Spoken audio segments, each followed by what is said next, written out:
Qala rabbi ighfirli wa hab li mulka la yanbaghi li ahadin min ba'di innaka antal wahhab.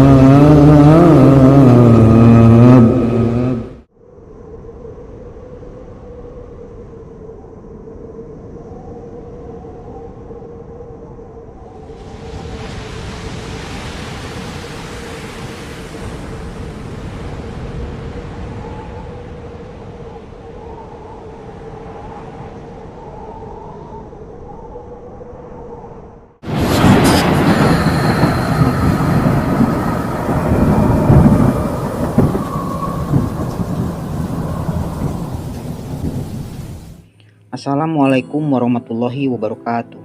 Selamat berjumpa kembali wahai sahabat seiman dimanapun Anda berada.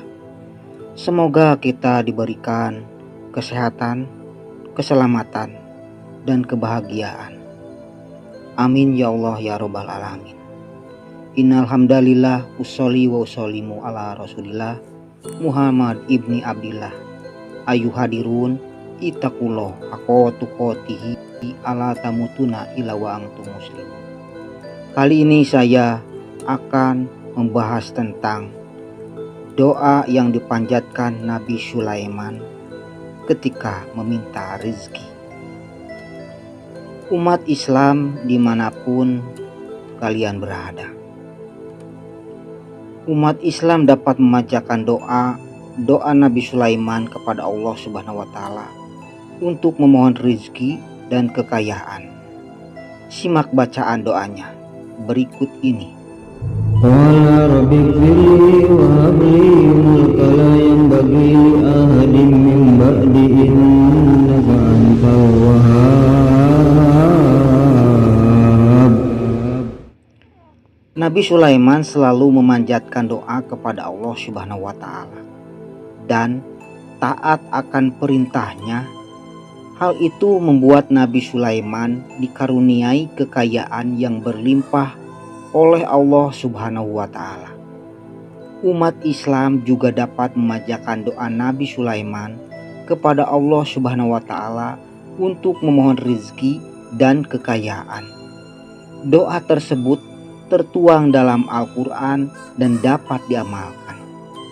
Selain memiliki kekayaan yang melimpah, Nabi Sulaiman juga dikenal sebagai sosok yang dermawan. Ia kerap meminta agar mendapat kelancaran rezeki kepada Allah Subhanahu wa Ta'ala untuk membagikannya kepada yang membutuhkan. Dihimpun dari berbagai sumber, berikut kisah singkat dan doa-doa dipanjatkan oleh Nabi Sulaiman untuk memohon kekayaan kepada Allah Subhanahu wa Ta'ala yang dapat juga umat Islam baca sebagai doa sehari-hari. Kisah Nabi Sulaiman. Nabi Sulaiman adalah keturunan Nabi Daud. Seperti dilansir dari buku Kisah Para Nabi, sejarah lengkap kehidupan para nabi sejak Adam hingga Isa, karya Ibnu Katsir. Ia memiliki banyak sekali pekerjaan yang dapat membangun apa saja yang dikehendakinya. Para pekerja tersebut diantaranya adalah bangsa jin. Allah Subhanahu wa Ta'ala memberi izin agar jin-jin tersebut tunduk kepada Nabi Sulaiman. Sebagaimana surat Saba ayat 12. Dan sebagian dari jin adalah yang bekerja di hadapannya, di bawah kekuasaannya, dengan izin Tuhannya, dan siapa yang menyimpang di antara mereka dari perintah kami, maka kami rasakan kepadanya azab neraka yang apinya menyala-nyala. Nabi Sulaiman mempunyai kerajaan yang besar dengan istana yang megah berdinding batu pualam. Tiang dan pintunya terbuat dari emas dan tembaga. Atapnya terbuat dari perak dan hiasan serta ukirannya terbuat dari mutiara, intan, dan berlian.